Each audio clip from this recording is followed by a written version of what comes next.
This is the Untitled Film Project Podcast. Today, we talk Air, the Ben Affleck movie, a look at the inside gamble for Nike's basketball division to get Michael Jordan's endorsement of their sneakers through the eyes of dealmaker Sonny Vaccaro. Hello, Mrs. Jordan. My name's Sonny Vaccaro. I'm with Nike.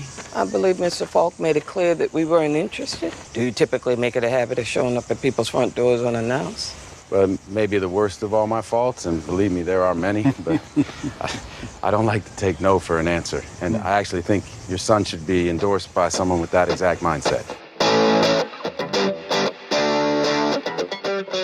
Air with an all-star cast. Let's get initial takes. Justin Bradford. I loved it. It's really difficult for me to sum it up because I loved this and I enjoyed it so much. It's, to me, when you have a movie to where you know what the finished product's going to be, which is, yeah, he signs the deal to get the Air Jordan. That creates a challenge for a writer to make it that much more intriguing for you as the watcher of, well, I know how this is going to end. How are you going to get me to the end? Is it a straight line? Is it, chutes and ladders? How are you going to get me to the finish of this story where we know Michael Jordan signs the deal with Nike and history is made that changes more than just the shoe, but how athletes get paid for using their likeness as what changes so much. Changed a couple industries. Yeah, a couple industries like that. So the writing was incredible. The screenplay is great. For me, it's very early in the year, but in terms of ensemble cast, yeah, this is at the top. For that, you have Matt Damon, who is incredible in his role. I mean, I loved his delivery of comedic lines without forcing the comedy behind it. Ben Affleck directed and starred in. Jason Bateman was Jason Bateman. Marlon Wayans. Chris Tucker, I thought was fantastic. It was so great to see him on screen. What a great surprise to see him. Oh, yeah. And in that kind of a role. It was good. Oh, it was great. Viola Davis. I mean, we saw so much great acting skill in this movie, but again, I was just drawn to it because I love sports. I love marketing. And to see these types of things, the story told together was great. The soundtrack was incredible of 80s music. Really it was so fantastic.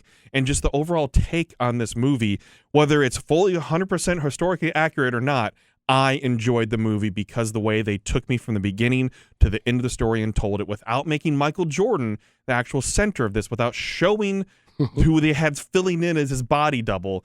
They made it about the shoe, about the marketing aspect, the business aspect, and I absolutely love the way they did that. And major props, as is the first production for Artist Equity, the new production company from Ben Affleck and Matt Damon. I think they kicked it off very, very well in terms of being able to profit share amongst creators. That's big future ahead for that production company, I believe.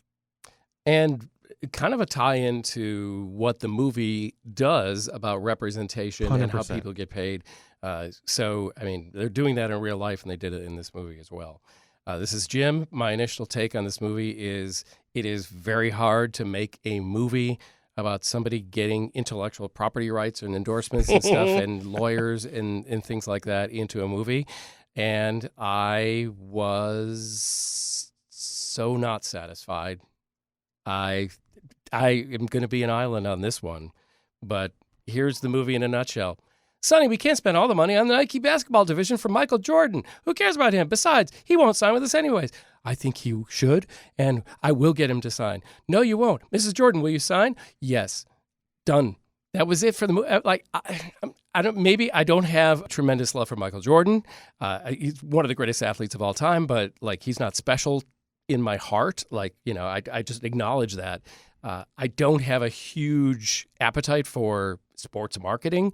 So maybe this movie, it didn't hit me in any of my special areas. I thought this was a movie where I think a bunch of 50-year-old famous actors got together. Mom had a chest up in the attic that had some costumes, some fake mustaches, and some wigs from a couple of decades ago.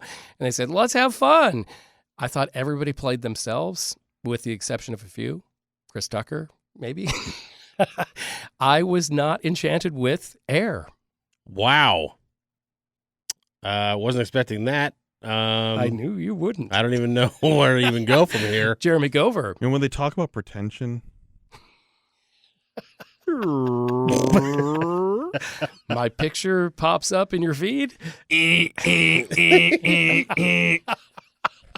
Jim. Okay, so just so I can get my mind on straight, I'm going to forget you never said any of that. Yeah, And please. I'm just going to do my... Just talk to me. Talk to me. Okay, all right. Talk to me. Just, all right. Just talk to me. Okay. You ready? Jeremy, what did you think about Air? I loved it. That's great. Okay. End of episode. No, okay. So, Dire Straits to kick off the Money for Nothing song to kick off the whole film. The way they did it was incredible. The music, the jump cuts to the Rolodex and the skateboard and like all these 80s things, it put me in summer of 1984. It put me there.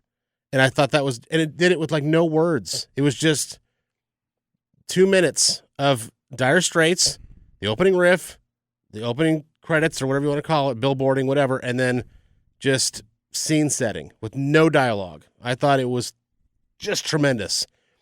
I love how they got little historical pieces in there, just with some quick dialogue, like the name of the lady who created the swoosh, the fact that Nike got started by being shoes out of Phil Knight's car. Adidas and Hitler. Exactly. So I mean, like, I'm sure Adidas loves that, by the way. Sorry, Adidas. Adidas. Yes. Yes. If I'm ever watching something internationally, Yes, it's Adidas. It's always Adidas. Yes, except which in the is US. more fun to say, actually. Yeah. So I really enjoyed it a lot. I thought it was really great storytelling in the sense that, yes, you absolutely did boil it down to its essence for sure. But the sense that how they built it, the fact that I was drawn in right from the beginning without any dialogue, there was no disposition. It was just like, this is where you're at. It's the summer of 84. Let's go for a ride on this thing. And I agree with you, Bradford, that it's very hard to, as a sports fan, I know what's going to happen. Sure. There's no question. The outcome is But already you in your still head. need to get me to believe everything I'm seeing. And they did that for the most part. I was still nervous in their marketing presentation to the Jordan family. I was like, they ultimately are sold, but oh, come on, please don't fail, guys. Like, why? I know it's going to end with them getting the deal done. Well, I'll go one more. I'll go one layer deeper. So the marketing team, Jason Bateman's character, he creates a pitch, like a video, right? Yeah. And it's bombing in the room, like it's bombing bad. Like Michael Jordan's just completely just disinterested. Right. Okay, so I am a marketer by trade. That's what I do for a living. Yeah. I felt every bit of that. Oh, I felt it in my heart. I've never bombed like that in an idea, but It was secondhand cringe. Yes, I'm like, oh God, dude, save just it, stop save it, it, save it. Just stop it. Just pretend the tape blew up. I mean, just do something, get out of it.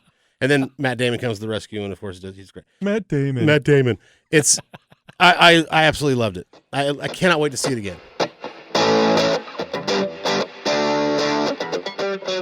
Jim, Yes. why are you the way you are?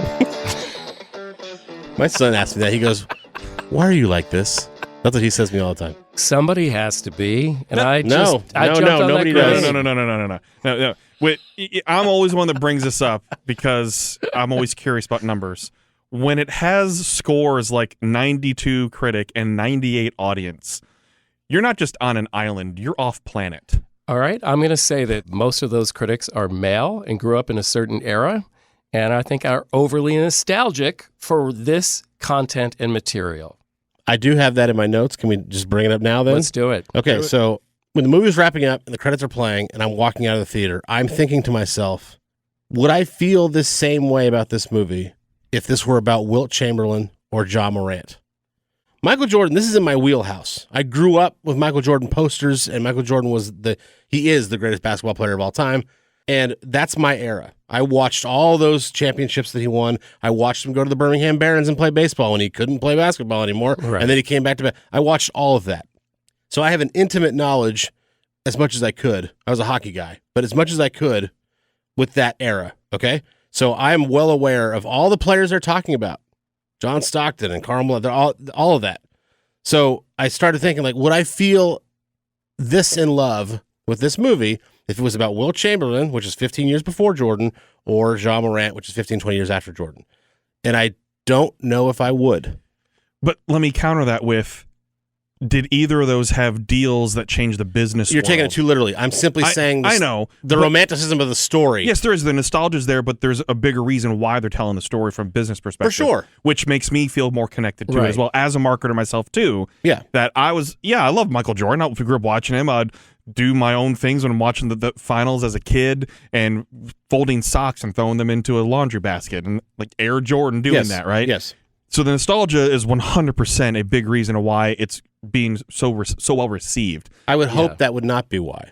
Well, it's going to. That's what they're banking on with so many millennials and younger Gen Xers when you think about it, too. That's where the money is. Then why was that not this. that way? Why does that rationale not carry over to the Super Mario movie then?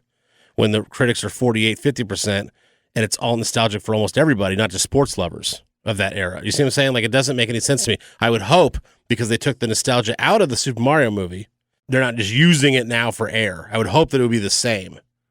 But they're two different types of movies, too. Yeah. Oh, that's fair. Very different types of movies. That's so, fair. But my reason behind this is why it wouldn't be the same is because what I enjoyed personally out of this is how it changed the landscape of sports, too.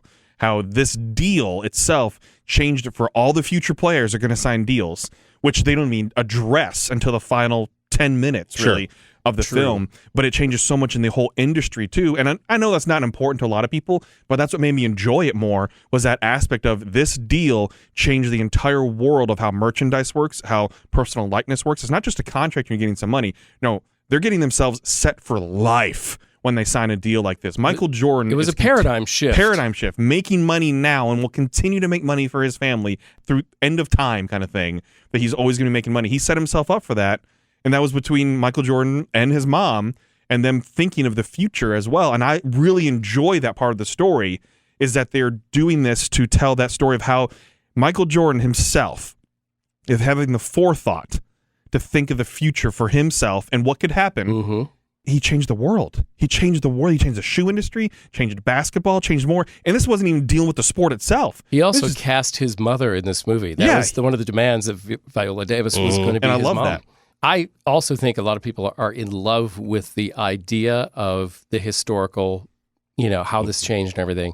And I think being in love with what happened in real life and in time, I can't give the movie the credit for changing representation and deal endorsements and how it changed the game. Can't. So while it was telling that story, I think the story is more important than the movie. And I didn't give the movie, I think some people give the movie credit for, there was just something about this movie that I think people were just handing over all of their loves. Okay. This overlaps a whole bunch of people, what they love. Mm-hmm. And it gave you what you wanted. I think as a movie, Ben Affleck is a pretty good director. I think he's a very good director in era movies. I mean, look at Argo. Mm-hmm. Okay, also an 80s movie, very well done. Story you already know the story to. Much more compelling for me because lives were at stake and not just like how much money am I going to make and is this going to be a different deal than all the other deals before it. I mean, it's not a bad movie. I just think also if you take somebody who just has never cared about sports and you show them this movie, and I think they'll go, it was sort of interesting because they're not already invested in Michael Jordan, rights, sports marketing, all those things. So here's the confession I got to make because this might put something in perspective.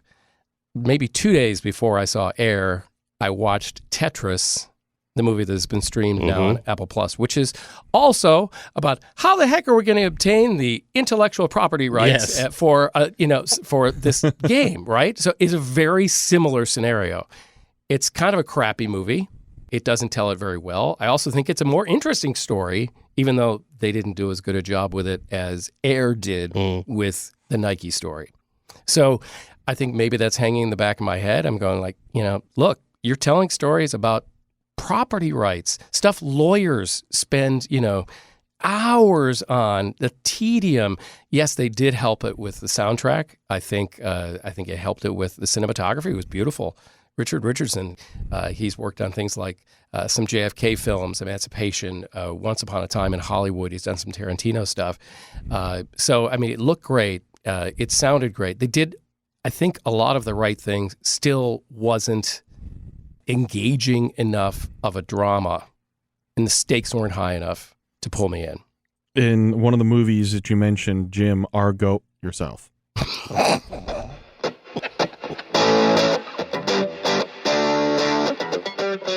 Let's talk a little bit about the actors in this movie. Who played against type the most? I don't know if this directly answers that question, but I have in my notes here, I had a real hard time seeing not Ben Affleck In a silly wig. Yeah, as Phil Knight, CEO of Nike. Every time he was on screen, I thought the dialogue back and forth was heated. It was great. It had that heaviness to it for sure. I'm not saying anything about his acting, but I could not get past that's Ben Affleck. Whereas Matt Damon, for example, who I've seen in a lot more stuff and like a lot more, so maybe that's part of it, I guess. Sure. But he was he was that guy after, I don't know, a couple scenes. I totally bought in. My brain did not see Matt Damon anymore. Ben Affleck, every time he was on screen, all I could think of is that's Ben Affleck. And I think that was part of the problem with me too, is when I talked about the guys playing dress up, is I just saw the actors being those actors. And it was hard for me to step out of that.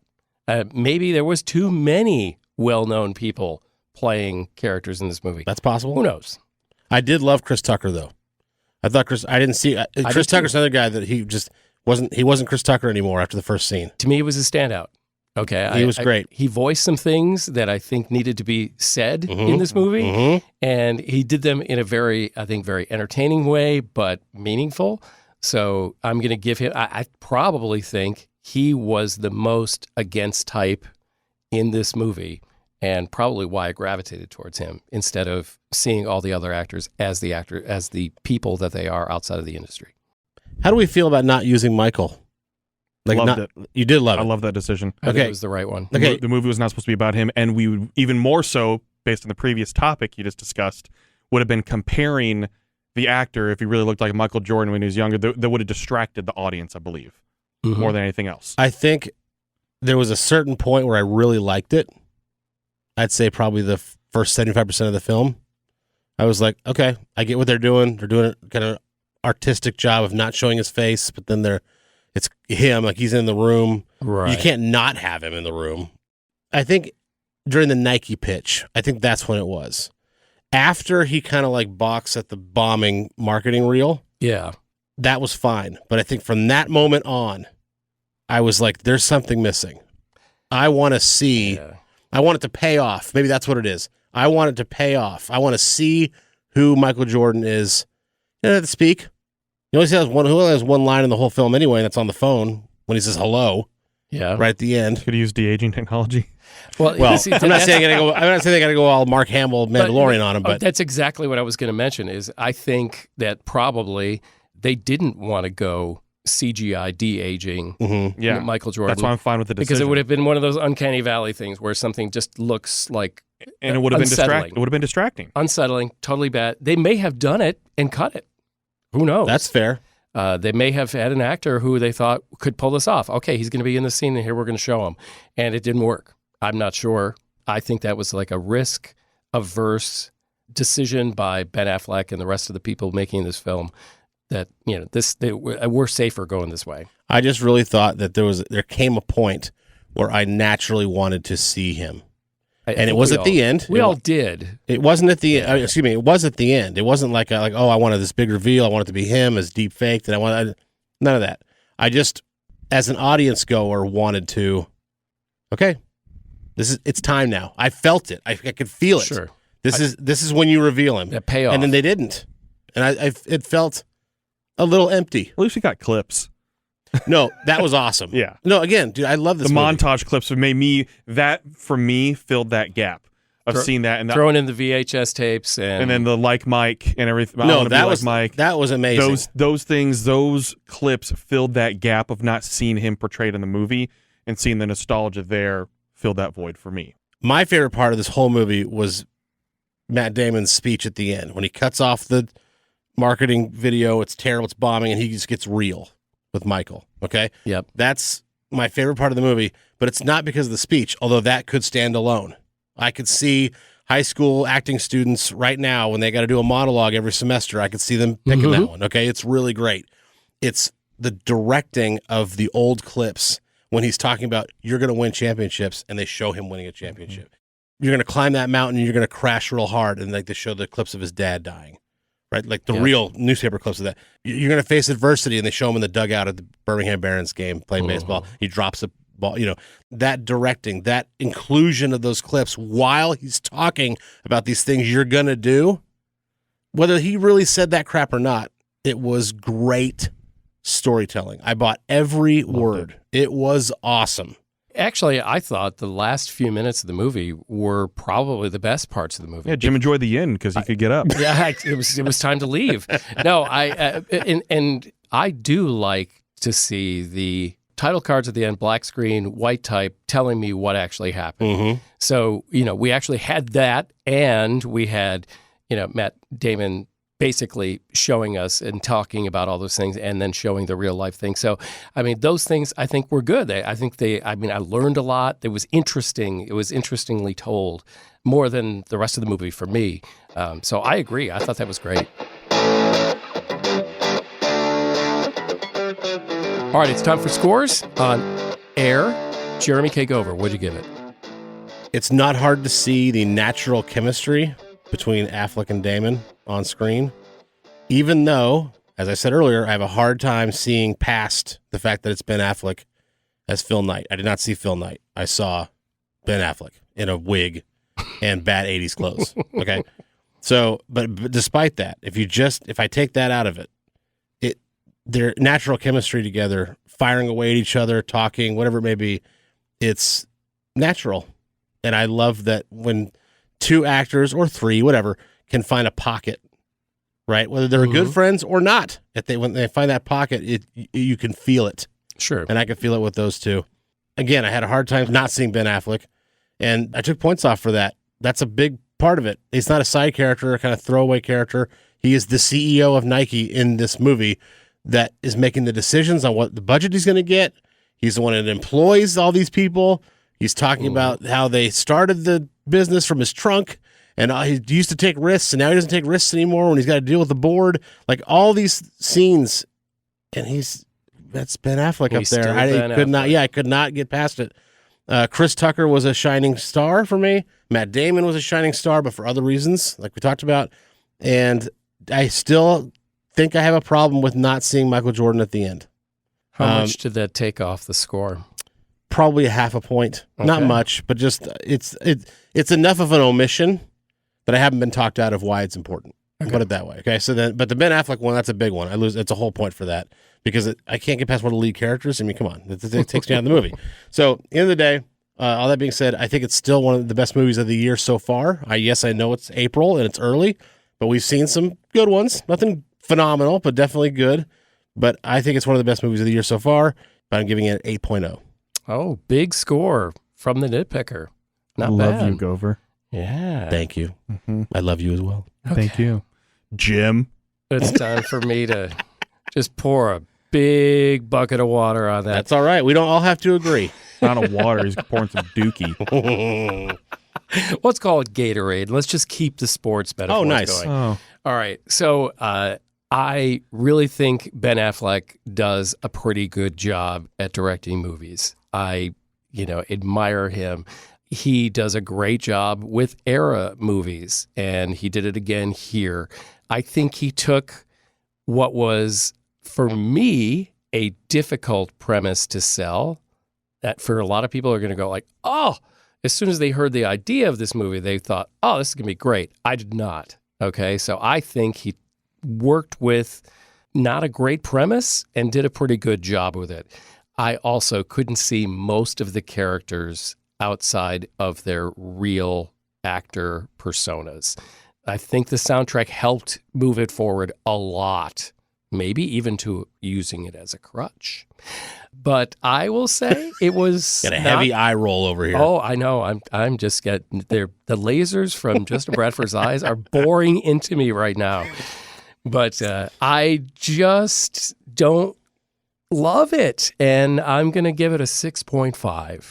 Oh, that's not terrible. Yeah, I know. I was expecting a sub 5. Actually. No, it has respectability. I just don't think they had a premise that engaged me or had real drama to it. So that's all I can give it. Justin Bradford, score, Air. Man, I was just ready to into him. I was waiting. I was waiting for it. Yeah. And then all of a sudden I was like, 6.5. I didn't love it. It was okay. I like to keep you guessing. Yeah. The way you sold it, though, Jim, was like, I thought it was trash. I thought you were Forky over there. Never said that. Never said it. Implied. Check the tape. As I said before, I thought the movie was great. I think it is easily one of my favorite movies of the year. I think it has the possibility of having some nominations come from it as well. I think it will. Easily, for me, best ensemble cast. I love the overall casting so much. Agree with the Ben Affleck part in terms of the acting, but the directing part, the cinematography, I love the storytelling they did with this. All those little bits and pieces of nostalgia. I love how the soundtrack worked with the movie and didn't use it as a crutch. Needed it. By the way, it's hard for me to say that the soundtrack was so great when it's just an 80s greatest hits album. It is. I understand that they use certain songs and certain scenes to push. Right. I get that.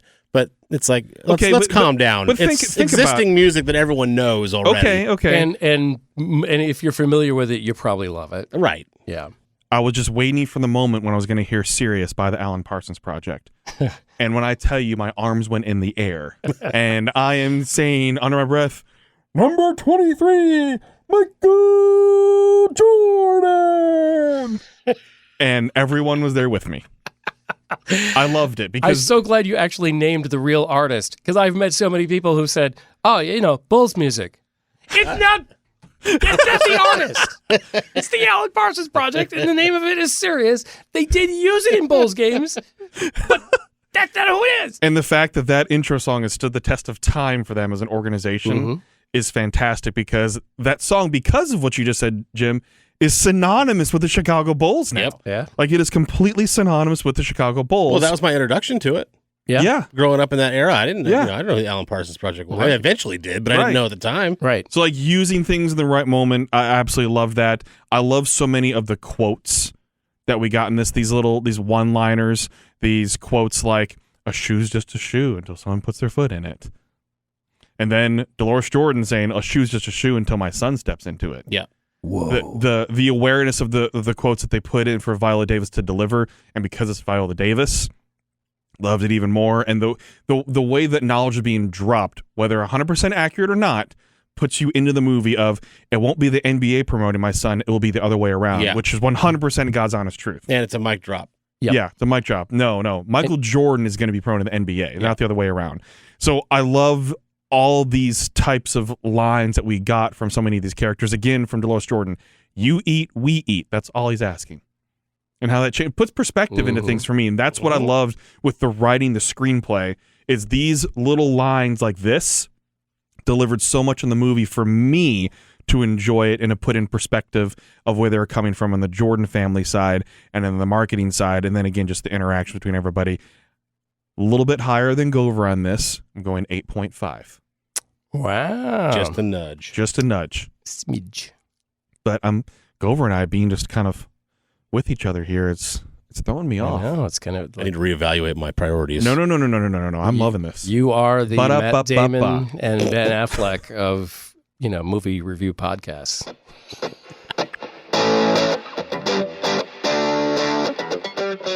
It's time for the big question. And the big question is, so with Air and Michael Jordan and his signing the shoe deal that changed sports forever and endorsements forever, what athlete and or sports moment would you like to see a biopic of? All right, here's where I'm going to throw you another curveball. Ooh. Because I was inspired to want to know and see a story portrayed with Sonny Vaccaro as the main character again, what they alluded to at the end, which is he changed college athlete sports representation forever. To me, even more compelling, college athletes, how they've been used by the college athletic system. He was the guy that got them the ability to actually make money from their own likeness, and however they were used in video games or whatever. To me, that's a story that I would like to see, and I bet you it's just as impactful to a bunch of people as this was for Michael Jordan and a few select great athletes. So sequel. Yeah. Especially right now. Yeah. With image and likeness being the talk of everything in college athletics. Yeah. It would really be important right now for that movie to drop. Yeah. So I would like to know more about that. So here's the movie I said was trash, but I didn't. But it implied. It did pique my interest watching the end of this movie and say, oh, that's the same guy who actually, made strides for college athletes. I want to see how he did that. Pretty cool. Jim gave the movie a 6.5, which is also 65, which that movie was trash. Therefore. Nice reach. You're just still trying to defend putting words in my mouth. That's not defending. I'm trying to attack with Keep nothing. your words out of my mouth. Okay, so me being overall a hockey fan, there's a story about these 5 Russian players that defected to the NHL from Russia, left the Soviet Union to go play for the Detroit Red Wings. In a dangerous time. Very dangerous in the time world. during the Cold War. Now, there's been a fantastic documentary on this called The Russian Five. Director is Joshua Reel. He went over to Russia to Sergei Fedorov. He interviewed so many different of these athletes. But I'd love to see more of a dramatic take on this, to see just what had to happen for them to defect. And we're talking middle of the night, having to leave when you had the American teams playing the Soviet teams and sneak into a car or show up at a door. And this is stuff that really happened. Right. Show up at a doorstep with a bag of cash saying, please come with me. Or here's the keys to a brand new vehicle, drive and defect now. That type of stuff. Or having one of the players, Vladimir Konstantinov, being a part of the Soviet army. So many stories within these 5 Russians. And what happens if they get caught? Yes. Possible death. And to their families. And their families. So having to defect with themselves and their families from the Soviet Union, I think this would create a fantastic story that needs to be dramatized for the big screen, because especially now with what we see going on in the political spectrum of the world, I think this would be a very compelling sports story to tell. Yes. And how that led to so many years of dominance for the Red Wings, because they broke barriers, because people in the NHL would not draft Russians because they saw it as a wasted pick. And you see Detroit trying to rebuild after decades of being one of the worst sports teams in the NHL, or just in all of sports. They start taking these risks, and it turns into eventually a dynasty and championship. So I think it'd be a very compelling story to tell. I'd love to see it told in a dramatized version. Just don't let the people who worked on Tetris streaming on Apple right now, because that is also, about getting people at the end of the Soviet Union's era and how dangerous that was, and they blew it. So as long as those people aren't working on it, I think that's a great movie. So they stacked wrong when it came to playing the game. Yeah, they did. They just kept on pressing the down arrow and holding it. Exactly. There was no rotating at all. Mr. Gover. So I'm going Tim Donaghy, the NBA official who got caught betting on games. I think you could make a really compelling drama with some, not spycraft, because they're not spies, you just said every day, but that kind of shadiness. Yeah. Right, saying like, hey, well, you go place this bet for me, do this, criminal underground, and then I'm going to try to throw this call. Where does he throw calls? Where does he try to, what other games were affected that weren't reported, like that he wasn't caught in? Like, was he always trying to do this? How much money did he? Like, what did that do to his family? How did that affect his job? Did he lose any sleep? All these things are on the table, and it seems like a perfect plot to a movie. This well-respected NBA official who gambles on games that he's a part of, and then throws the game tries to throw the game based on whatever his wager is. I think you could really make it televised while he does it. Yes. To, a large audience. Yes. I think you could really make something special out of that. You could also screw it up, but I think it would be it'd be compelling at least. This has been the Untitled Film Project Podcast. We've talked about Air and the sports movie we'd love to see. What is the sports movie you'd love to see? How terrible was my take on air, because I'm sure it's coming, and I invite it. Let's have a talk about it. Let's sit down and have some tea about it, okay? You can contact us all through, the Untitled Film Project Podcast.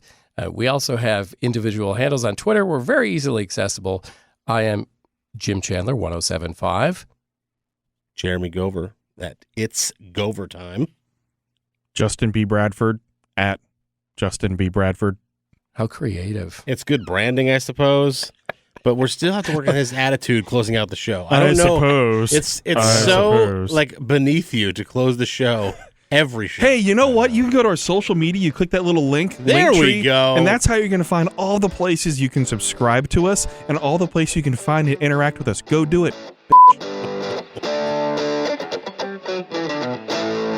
Thank you for listening to the Untitled Film Project Podcast.